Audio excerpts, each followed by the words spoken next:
Sir నమస్కారం sir. నమస్తే. Sir Gudlavalleru engineering కాలేజ్‌లో ఇష్యూ ఇప్పుడు మొత్తం ఏపీ వ్యాప్తంగా కూడా సంచలనం క్రియేట్ చేసింది సార్. అంటే అమ్మాయిల బాత్రూమ్‌లో సీసీ కెమెరాలు పెట్టారు. 2 నెలల నుంచి ఇదంతా జరుగుతుంది. 300కి పైగా వీడియోలు ఉన్నాయని చెప్పేసి అమ్మాయిలందరూ కూడా విద్యార్థులందరూ కూడా బయటకొచ్చి ఆందోళన అయితే చేస్తున్నారు సార్.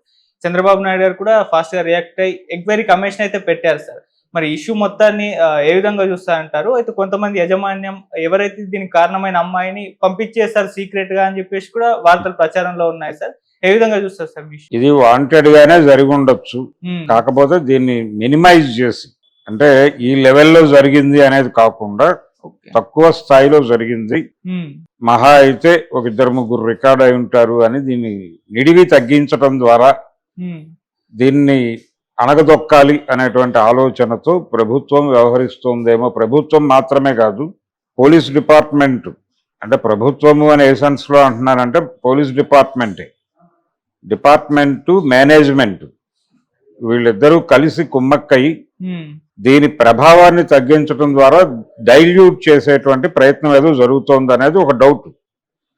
ఎందుకు ఆ డౌట్ అంటే, ఎవరో ఒక అమ్మాయి దీని మీద, అంటే ఏదో పర్సనల్ లెవెల్లో ఒకళ్ళ మీద ఒకళ్ళకి పడక అలా చేసుకున్నారు. అది టార్గెట్ చేసింది ఒకళ్ళిద్దరినే. ఆ ఉద్దేశంతో పెట్టారు కెమెరా, వాళ్ళని బెదిరించడం కోసం అనేది ఏదో డైల్యూట్ చేసి దాన్ని తగ్గించే ప్రయత్నం జరుగుతోంది అనేది వాస్తవం. కానీ 3 నెలల నుంచి కెమెరాలు ఉంటే ఒకళ్ళిద్దరు రికార్డ్ అవడం కాదు, అసలు మొత్తం ప్రపంచం అంతా రికార్డ్ అయి ఉంటుంది. రికార్డింగ్ దగ్గర ఉన్న తర్వాత బెదిరింపులు ఎలా ఉంటాయి, బ్లాక్ మెయిలింగ్ చేయటం అనేది ఏదో ర్యాన్సమ్ కోసం చేయరు, ఆ ర్యాన్సమ్ వేరే ఉంటుంది. రెండోది, ఈ వీడియోస్ అన్నీ ఎక్కడికి పంపవుతాయి, ఎక్కడికి వెళ్ళే అవకాశం ఉంది అంటే, ఇవి రకరకాల వెబ్సైటుల్లో దర్శనమిచ్చే ప్రమాదం కూడా ఉంది. కాబట్టి ఎవరి జీవితాలకి ప్రైవసీ లేదు. ఇప్పుడు అంత పెద్ద వీళ్ళేదో బాత్రూముల్లో కెమెరాలు ఇవన్నీ మాట్లాడుతున్నారు, కానీ నిజానికి టెక్నాలజీ ఎంత అడ్వాన్స్ అయిపోయిందంటే, ఒక ఫోన్ని ట్రాక్ చేసి దాన్ని కంట్రోల్లోకి తీసుకుని, దాని కెమెరాని కంట్రోల్లోకి తీసుకుని ఆ కెమెరా ద్వారా వాళ్ళ జీవితాలను రికార్డ్ చేసేటువంటి దాకా వెళ్ళిపోయాం కదా మనం. ఇంట్లో స్మార్ట్ టీవీ ఉంటే స్మార్ట్ టీవీని కంట్రోల్లోకి తీసుకుని వాళ్ళ డ్రాయింగ్ రూమ్లో ఏం జరుగుతోందో చూసే పరిస్థితికి వెళ్ళిపోయింది ప్రపంచం, టెక్నాలజీ. సో ఈ లెవెల్లో నడుస్తోంది. ఎవరు హైడ్ అయి లేరు, ఎవరికి ప్రైవసీ లేదు. అందరి ప్రైవసీలని చంపేస్తున్నారు నెమ్మదిగా. చాలామంది అనుకుంటారు, అంటే వీడియో కాల్ మాట్లాడుకునేటప్పుడు వాళ్ళిద్దరి మధ్య ఉంది వ్యవహారం అనుకుంటారు. అలా అనుకుని ఆ భ్రమలో కొన్ని న్యూడ్ కాల్స్ కూడా నడుస్తాయి.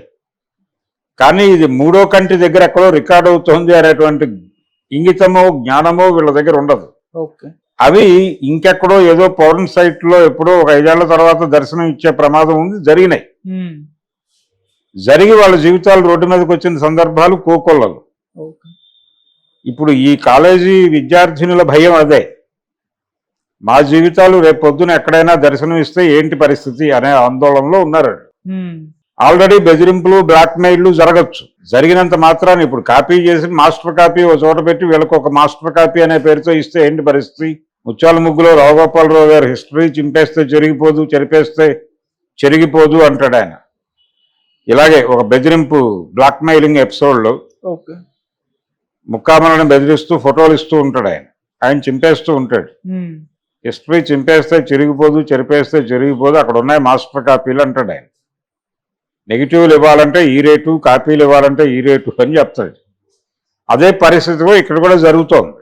కానీ ఈ మాస్టర్ కాపీలు ఇవన్నీ ఎలా విధ్వంసం చేస్తారు అంటే, ఇప్పుడు పరిస్థితి ఎలా తయారైందంటే, ఎవరైనా సరే ఒక బాత్రూంలోకో లేకపోతే తెలియని ఒక అన్నోన్ ఏరియాకి వెళ్ళినప్పుడు ప్రతిదీ క్షుణ్ణంగా చెక్ చేసుకుని అక్కడ ఉండాల్సినటువంటి పరిస్థితులు దాపురిస్తున్నాయి.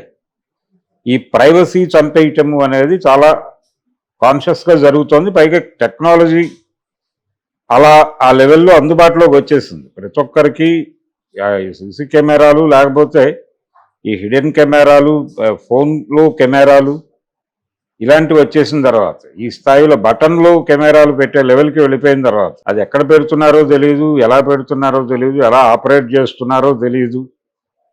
కనిపెట్టడం కష్టం. ఇటువంటి క్లిష్టమైనటువంటి సందర్భంలో హాస్టల్స్లో ఉండటము, హోటల్లో దిగటము, ఇవన్నీ కూడా ప్రమాదకరంగా మారుతున్నాయి. అవును. ప్రమాదకరంగా మారటం అనేది అనేక ఉదాహరణలు కనిపిస్తున్నాయి. ఈ మధ్య ఓయో రూమ్స్లో వెళ్ళినటువంటి, అంటే వాళ్ళ అడ్వర్టైజ్మెంట్లోనే వీ యాక్సెప్ట్ కపుల్స్ అని చెప్పి వాడు ఒక ట్యాగ్ లైన్ పెడతాడు. అంటే కపుల్స్ని మేము ఆమోదిస్తాము అని చెప్పడం అంటే ఏమిటి? వీ యాక్సెప్ట్ ఎనీ రిలేషన్షిప్ అనే పద్ధతిలో వాడు ఒక డెమోక్రటిక్గా కనిపిస్తూ ఒక ఆఫర్ ఇస్తాడు. చాలామంది వెళ్తారు అక్కడికి. వెళ్ళిన తర్వాత వాడు గదుల్లో కెమెరాలు పెడుతున్నాడు అనేది కదా మనం బయటకు వచ్చి గొడవైంది. ఈ ఫుటేజ్ ఏం చేస్తారు వీళ్ళు అనేది ఇటీవల 2-3 days బ్యాక్ జరిగిన గొడవ కదా అది. ఓయో రూమ్స్లో జరుగుతున్న దారుణాలు అనే హైదరాబాద్లోనే.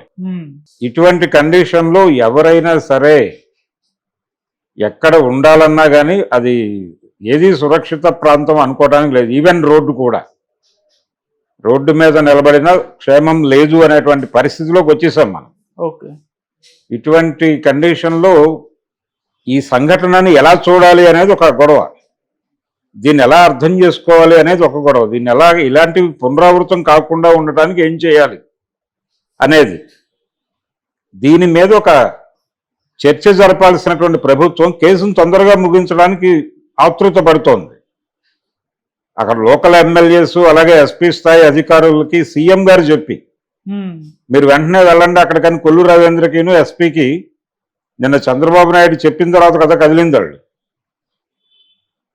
లోకేష్ అక్కడెక్కడి నుంచో ట్వీట్ చేసిన తర్వాత కదా కదిలింది. ఎందుకంత ఈజీగా తీసుకున్నారు విషయాన్ని? ఈజీగా తీసుకోవడంతో పాటు పోలీసు వాళ్ళు చాలా చాలా మినిమైజ్ చేసి చూపించేటువంటి ప్రయత్నం చేస్తున్నారు. ఇది ప్రమాదం. ఇప్పుడు ఆ టోటల్ రికార్డుని వాళ్ళు బర్న్ చేయాల్సి ఉంటుంది. ఎక్కడెక్కడ రికార్డ్ అయినా దీని తాలూకా లీడ్ హార్డ్ డిస్క్లే ఉన్నాయి, ఏ సిస్టమ్కి కనెక్ట్ అయి ఉన్నాయి, ఇవన్నీ చాలా వ్యవహారం చూడాలి. సైబర్ క్రైమ్ కూడా ఇది. రకరకాల కోణాలు, వ్యక్తుల ప్రైవసీలోకి ఎంటర్ అవ్వటం, ఇవన్నీ కూడా వ్యక్తిత్వ హననము, ఇలా చాలా నేరాలు ఉన్నాయి దీనిలో. అంత ఈజీగా నేరస్తులను వదిలిపెట్టే వ్యవహారం కాదు.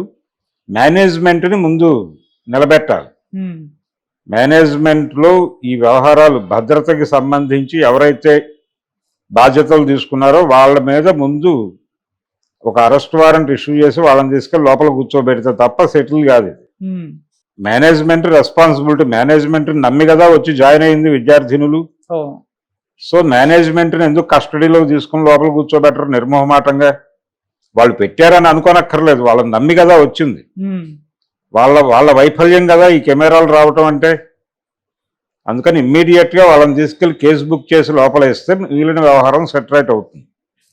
మేనేజ్మెంట్తో చర్చలు జరిపినంతకాలం రాజీ బేరాలు నడుస్తాయి.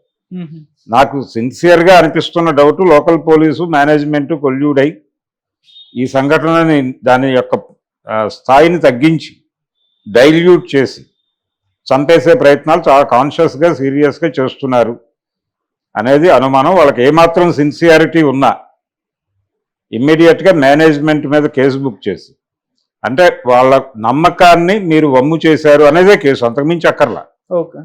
మిమ్మల్ని నమ్మి వచ్చిన వాళ్ళ జీవితాలని మీరు రోడ్డు మీద పెట్టారు అనేదే ఎస్టాబ్లిష్ చేసి వాళ్ళని కనుక లోపల కూర్చోబెడితే మిగిలిన వ్యవహారం దానంతట అదే సెటిల్ అవుతుంది. సార్, మరోవైపు ఆ అమ్మాయి ఎవరైతే ఈ కెమెరాలు పెట్టి చేసిన అమ్మాయి కూడా యజమాన్యం కారులో పంపి సీక్రెట్ గా పంపించేసింది. ఆమె ఒక పొలిటికల్ లీడర్ కూతురు అన్నట్టుగా కూడా ఎస్టాబ్లిష్ చేస్తుంది. అవ్వచ్చు అండి, ఆ అమ్మాయికి మినిమైజ్ చేయొద్దు అంటున్నాను. ఆ అమ్మాయిని పరిమితం చేసి, ఇది ఒకరికో ఇద్దరికో పరిమితం చేస్తూ తొక్కేస్తారు. వాళ్ళని అరెస్ట్ చేసామంటారు రేపు పొద్దున. ఒక 2 నెలల తర్వాత ప్రపంచం మర్చిపోతుంది. ఆ తర్వాత వాళ్ళు రిలీజ్ అయిపోతారు. ఏం జరిగిందో ఎవరికి తెలియదు. నిన్న జరిగిన విషయం ఈ రోజుకి గుర్తుపెట్టుకోవడమే గొప్పగా మారిపోతున్న సందర్భం. 100 విషయాలు పంపైపోతుంటాయి రోజుకి.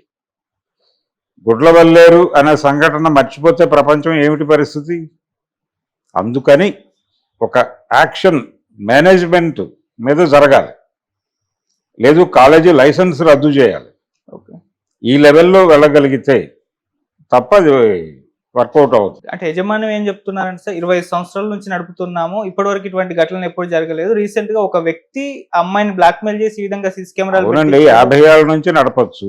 ఉమ్, టెక్నాలజీ వచ్చిన తర్వాత జరుగుతాయి కదా. నువ్వు 25 ఏళ్ల క్రితం టెక్నాలజీ లేదుగా. టెక్నాలజీ అవైలబిలిటీలో నువ్వు చెక్ చేసుకోవాలి కదా రెగ్యులర్ గా. ఉమ్, నీ మెకానిజం ఏమైపోయింది? నీ మెకానిజం ఫెయిల్ అవ్వబట్టి కదా వాళ్ళు ఎంటర్ అయింది. నీ నిఘా వ్యవస్థ దెబ్బతింది కదా. నీ వార్డెన్స్ ఉన్నారు అక్కడ, నీ స్టాఫ్ ఉంది, ఓ, నీ కళ్ళు కాళ్ళు చెవులు అన్నీ నీ స్టాఫే అనుకుంటే నీ స్టాఫ్ నీకు ఏ ఇన్ఫర్మేషన్ ఇస్తోంది? కాబట్టి డెఫినెట్గా అక్కడ ఉన్నటువంటి భద్రతా వ్యవస్థ లోపం ఉంది, యాజమాన్యం లోపం ఉంది. ఉమ్, ముందు అక్కడ మందేయాలి. మనకు పాత సామెత ఉంది, ఎక్కడ దాడి జరగాలో అక్కడ దాడి జరిగితే మిగిలినవన్నీ సెటరేట్ అవుతాయి.